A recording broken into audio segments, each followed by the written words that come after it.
Hi, I'm Stu Maschwitz, and welcome to Keying and Procedural Mat Creation.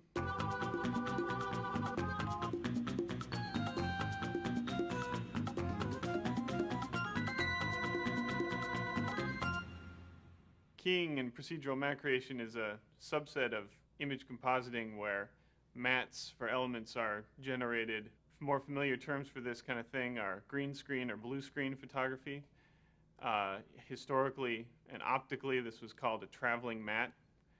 There are a couple other kinds of procedural mats that can be generated, such as a difference mat or a luminance key, but mainly we're going to be talking about the traditional blue screen photography as we know it, which has a number of applications that you see on a day-to-day basis, including putting the weatherman in front of the weather map. But it's also commonly used anytime when an element needs to be shot separately from its background or foreground. It's used commonly in motion control photography. It's used anytime where you're hoping to get a quality mat that you're not going to need to rotoscope or do any work on by hand. Although it's also very important to note that just because we're talking about a procedural mat doesn't mean that all this stuff happens automatically.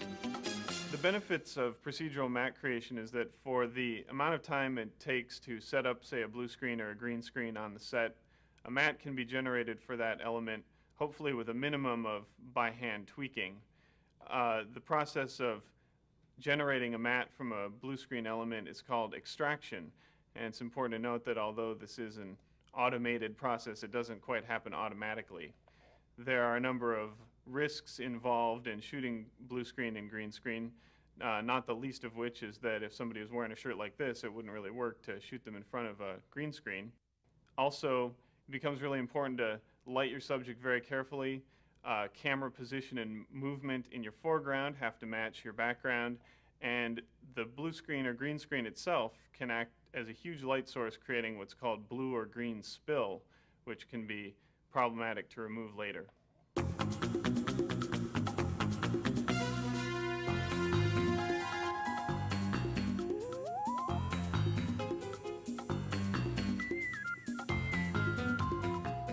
A mat can be extracted from this blue screen because the bright blue colors of the screen are significantly different enough from the colors present in the foreground element. Traditionally, blue and green are the colors used for these screens because they're the two colors least similar to the flesh tone colors. The choice of whether to use blue or green is usually motivated mostly by the actor's wardrobe or in some cases their eye color.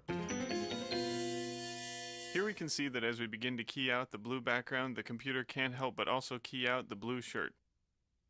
With an optical printer, this would be done with filters. A blue filter is placed over the film, and this is rephotographed onto high contrast black and white stock. Then the same thing is done with a red filter. These two images are combined to form a mat. Electronically, the color of the individual parts of the image can be evaluated for how closely they match the screen color. In computer graphics, one of the terms we throw around is aliasing and anti-aliasing. Since the images are made up of pixels, descriptions of shapes that aren't squares or rectangles need to be made up not simply of pixels that represent the colors of those shapes, but pixels that blend smoothly between the colors of those shapes. This is what we're seeking to reproduce here when we're creating this nice soft edge for this mat. We're looking for that anti-aliased edge.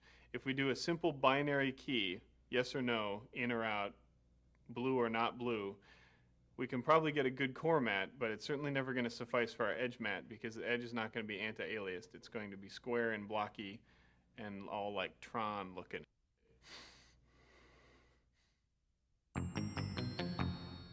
There are a lot of different keying techniques, and they each come with their different interfaces, but what's common amongst all of them is the basic idea of a threshold of how much blue or blue-like color you're going to let in, and then a softness slider that you can adjust on top of that, so that you can suggest how much harsh blue you're going to introduce, and then you can suggest on top of that a ramp into the non-blue colors that you'll also allow into your matte.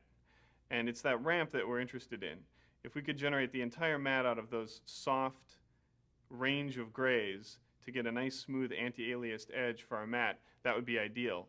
But unfortunately, we're going to probably have to use a lot more of the other slider, the threshold slider, to clamp out huge chunks of unwanted blue color. And in doing so, we run the risk of having a chewy or noisy edge. As I've mentioned, there are a wide variety of software tools that you can use to do your blue screen and green screen extractions. These range from the very simple and inexpensive to some very complicated and expensive solutions. At the very most simple level of blue screen or green screen matte extraction tools, you should expect to find the two basic sliders of threshold and softness in some sort of permutation thereof. As we move into more complex software tools for this purpose, we're going to find that the programmers have tried to ease the computer's task in distinguishing between that foreground and that background element using other cues besides simply how much blue or green is in the frame. In particular, where they've concentrated their efforts is in, as we've mentioned before, that all-important edge, but also in the proper rendition of semi-transparent objects, which are traditionally absolutely the most difficult thing to key, and also in preserving the subject's interaction with its environment. It is possible for somebody standing on a blue screen to cast shadows onto that blue screen, and sophisticated keying techniques can be invoked to actually extract those shadows and place them into the composite, onto the scene, and have them look correct.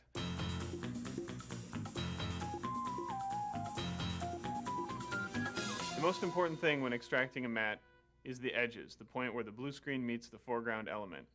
It's pretty easy to get a decent key. It's really hard to get a good one that has good edges.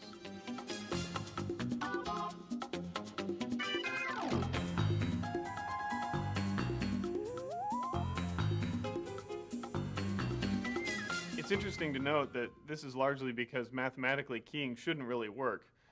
All of the colors in an image are made up of some component of red, green, and blue, and the degree to which blue or green is present is really not enough to separate a complicated foreground element from a simple background color. In this way, keying is basically a compromise. You're looking for colors in the image that are so blue that you're sure they came from the screen, or they're so unlike blue that you're sure they couldn't have possibly come from the screen. So when you're striking this compromise that's going to become your matte, it can be easy to think that you've got a pretty solid matte. When you're moving your sliders around, you think you've eliminated most of the background and held out most of what's important in the foreground. But if we look closely here, we can see that this matte we've created here is actually not that good, because it doesn't contain any of the anti-aliased edge that we've been talking about. It just contains harsh, blocky pixels going from black to white with no range of grays in between.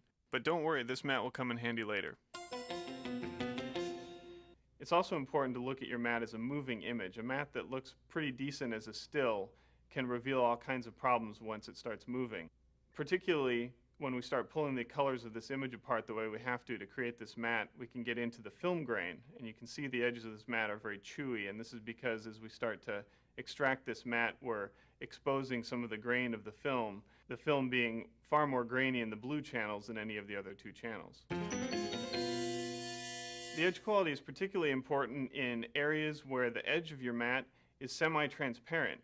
This can show up in the hair of your subject, or particularly in motion blurred regions of your subject.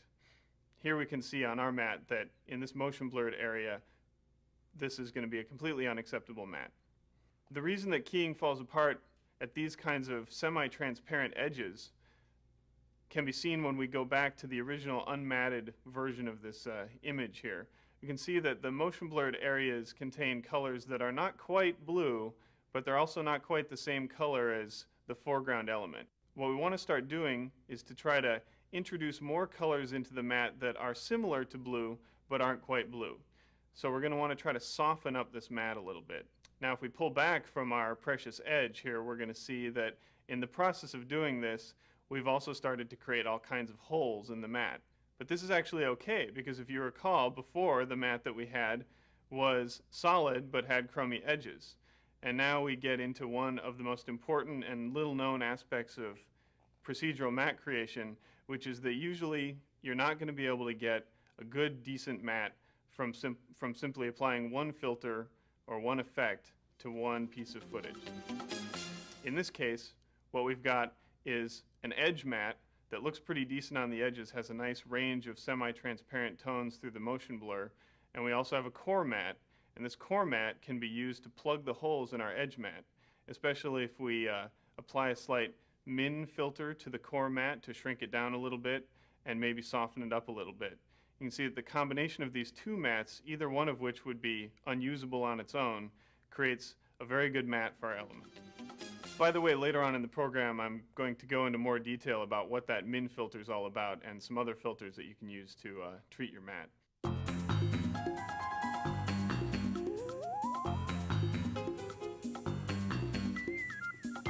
Now that we have a somewhat reasonable mat for our foreground element, it's time to start testing out how this mat is going to look in the composite.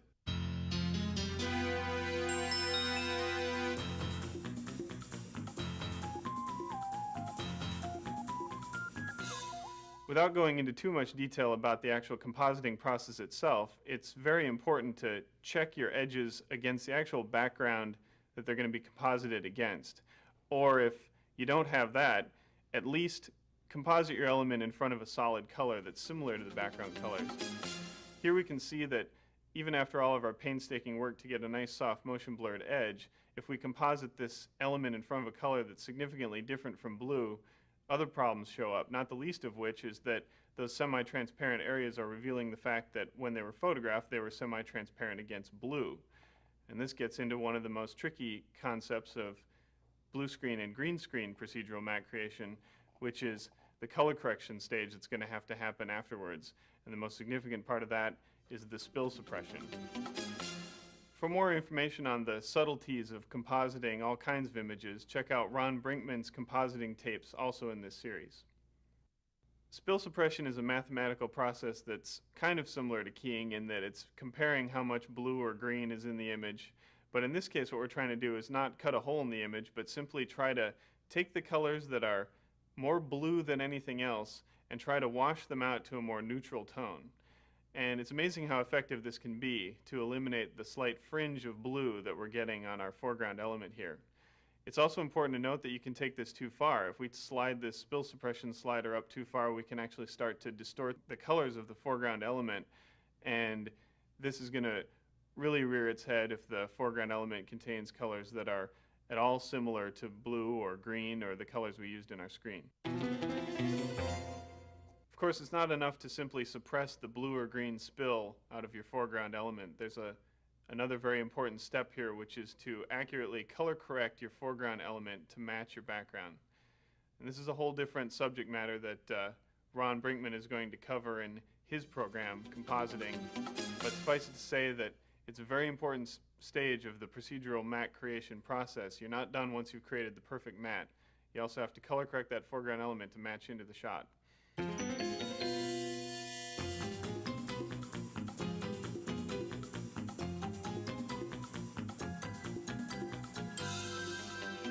It's very important to point out that you only need to get a good extraction on the area immediately surrounding your foreground element. Those are really the only colors that matter, and remember that when we were picking our colors to use for our key, we were trying to pick the green or blue color from an area that was close to the foreground element.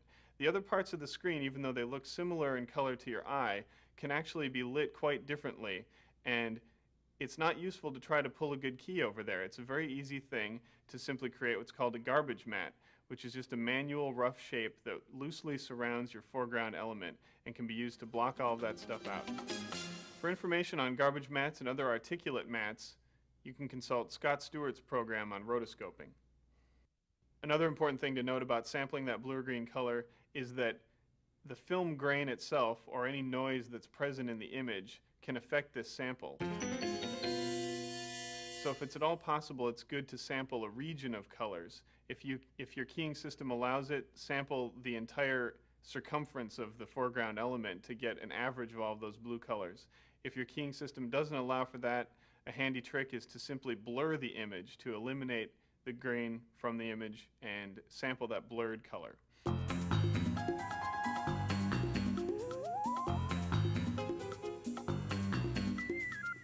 There's another kind of procedural matte creation that's used less often than blue screen and green screen, but it's no less useful. It's called difference matting.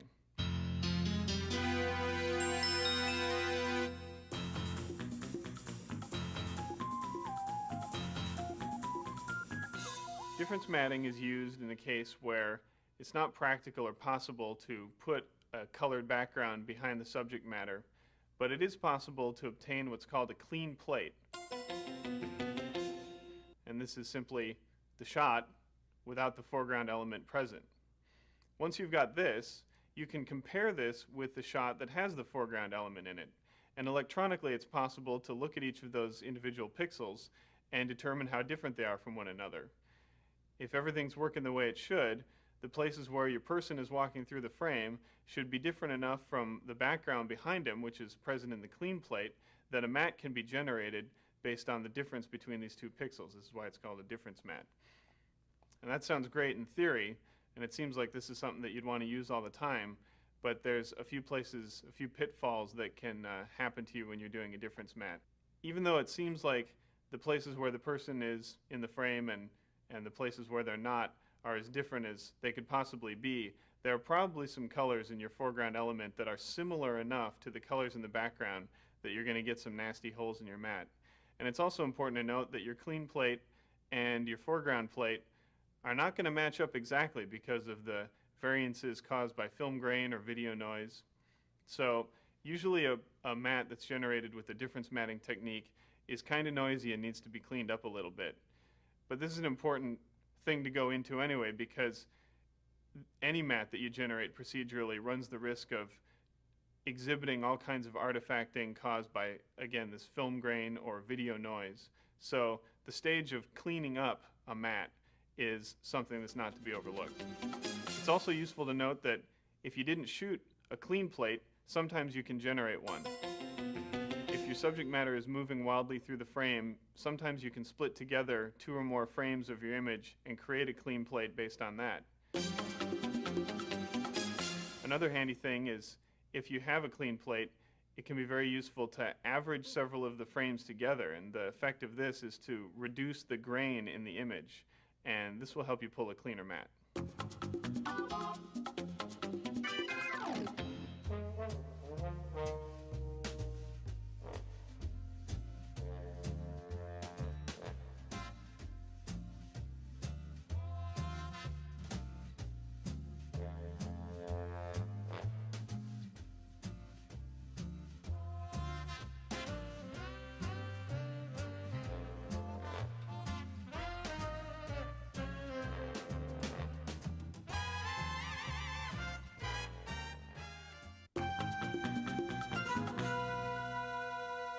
It's useful to note that you can actually combine these two techniques quite well, blue screen or green screen matte extraction with difference matte extraction.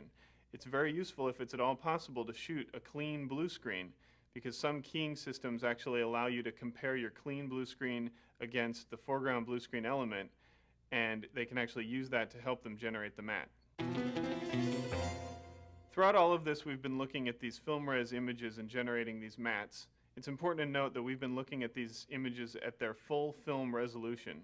It's not generally useful to do too much of your matte extraction work at partial res or half res or at any of the sort of reduced quality modes that some compositing systems allow you to use for speed or efficiency.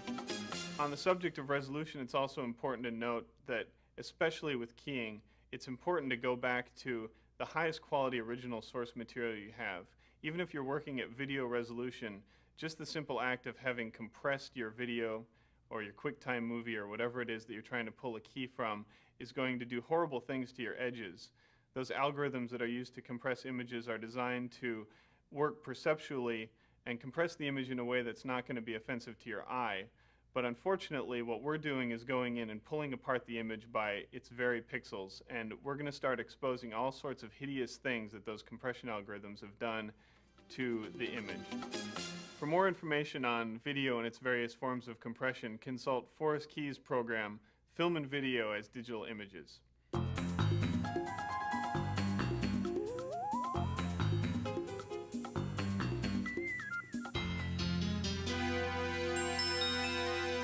We can see that even in our blue screen matte that we were pretty proud of, there's a little bit of noise and a little bit of chewiness that we might be able to eliminate through some processes of treating our matte.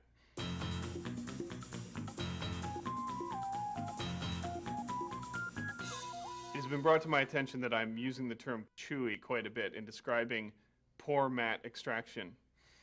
Again, if we return to our original poorly extracted matte, we can see a lot of noise and grain and other things that are showing up. It's very useful to have a term that describes in general the unwanted artifacts that crop up when you start to pull apart the information that's present in film or video. And I've chosen to use the term chewy. The final step in any sort of procedural matte creation is cleaning up the matte, and there are a few simple tools that you can use to do this. Filters that act on pixels are called convolution filters, and the three basic ones that are going to be useful to us here are the median filter, the min filter, and the max filter. And they each have a separate thing that they do, and it's pretty simple. The min filter is used to shrink something, and the max filter is used to grow it. And these do it in a very harsh and single pixel kind of a way by simply comparing the pixels to what's around them and either growing or shrinking the image based on the brightness of those pixels. Oftentimes we can see that by compositing our element in front of a faux background or a color card that we have just simply a good matte, but there's a little too much or a little too little of it. So growing and shrinking the matte with these min and max filters is a very handy thing to do. Another common problem is that in generating our matte, we've exposed some of the film grain or video noise that's present in our element that is totally acceptable when you're looking at it in the red, green, and blue channels, but when you've done all sorts of horrible math to the image, you expose the image as being composed of grain, and that results in noise and bad edges. The median filter is a filter that essentially does something a little bit more gentle than a blur to the pixels surrounding the edge. And this can be used to essentially eliminate noise. It can also be used to eliminate single pixel clutter that happens around your image. Another tool that's very useful for cleaning up your matte is the simple color correction tool most commonly called levels. This is just a color correction tool that lets you look at the black, white, and mid-tone levels of any image. In this case, it's your matte. And we can use these levels controls to either crush out the black parts of the matte that aren't quite black or fill in some holes in the white parts of our matte that aren't quite white. It's also useful to gamma the matte because if we've done a good job of creating a soft edge of a range of grayscale of pixels between our matte and our transparent area, the gamma can be used to control the characteristic curve that rolls through that grayscale image. And this will have the effect of subtly and gently either choking or expanding our matte. This is actually a lot more useful than the sort of coarse adjustments possible with the min and max filters.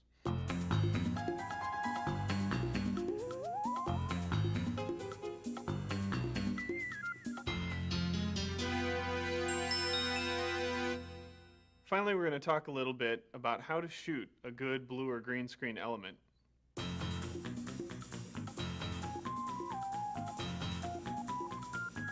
It's always nice when you have an opportunity to assist in the shooting of these elements because then later you've got nobody to complain to when you can't pull a good key. When on the set, the thing that you're mainly looking for is a nice, even coverage of lighting across your blue or your green screen. And this can be actually kind of tricky to judge by eye. So a trick I like to use is to actually bring with me a little filter sample wheel and to pull out a contrasting color. Like for instance, in the case of a green screen, I'd use a magenta filter, or in the case of a blue screen, I'd use a deep red or orange filter, and hold it up to my eye. And you'll find that the inconsistencies in the lighting on the green or blue screen will pop right out. Things that look blue to your eye look very not blue to film, and this includes contact shadows or glare off of the screen. All of these things are going to be enhanced by the natural contrast enhancing properties of film. So now is your chance to be really careful. Every bit of work that you put in now is going to save you a lot of time and effort later on. Earlier we talked about removing blue and green spill. Now we've got an opportunity to try to eliminate it as much as possible before the fact.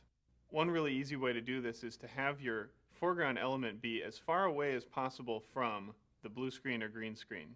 Because that big blue screen is just a big light source, and it falls off with distance just like any other light source. A final step here is to try to separate the foreground from this potential background that you're going to composite it against with a little bit of rim lighting. Especially back in the optical days of blue screen compositing, it was pretty common to fill in the shadow areas, the areas that are in the most danger of receiving the blue or green spill, with not only a rim light, but a rim light of a slightly contrasting color to that of the screen. Again, just like the filters we talked about, this would be a purple or magenta toned light for a green screen or an orangish light for a blue screen. This isn't in as common practice today with digital compositing being able to take care of that kind of thing, but it is important to note that that rule of trying to fill in or rim light your foreground element is still in effect, simply because those shadow areas are the ones that are in the most danger of receiving spill, especially if your subject matter has any sort of reflective material on it at all.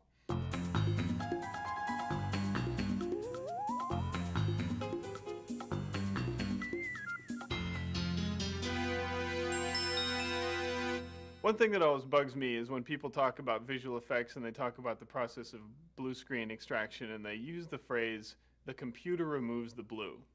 Everybody has this idea that when they went out to make Forrest Gump, all they had to do was wrap blue stockings around Gary Sinise's legs up to his knees, and somehow magically, once this found its way into the computer, his legs would go away and you'd have a finished effects shot right there in 30 seconds.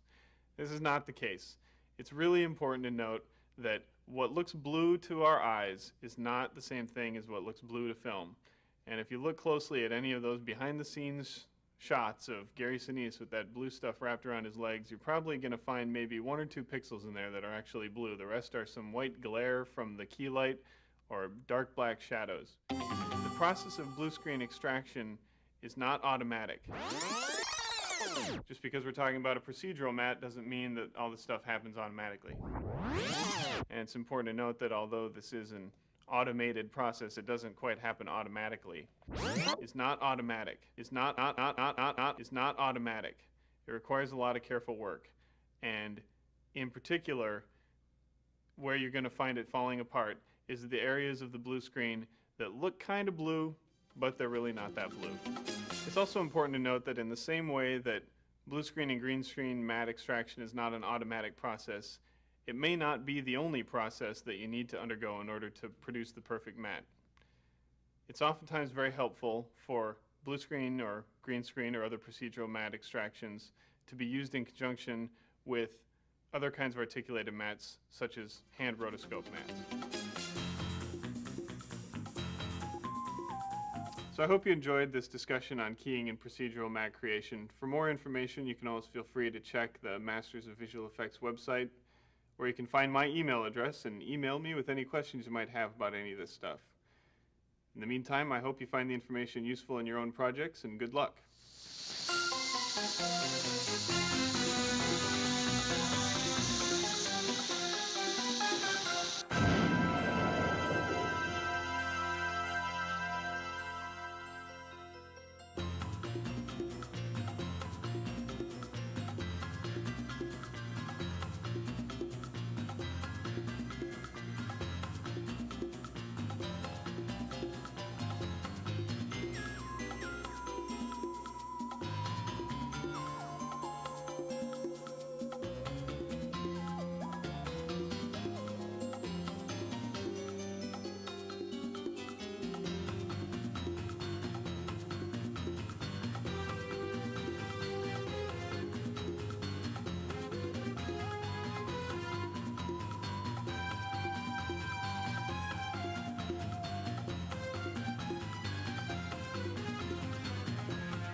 We've just begun to scratch the surface of the complexities of keying and procedural mat creation.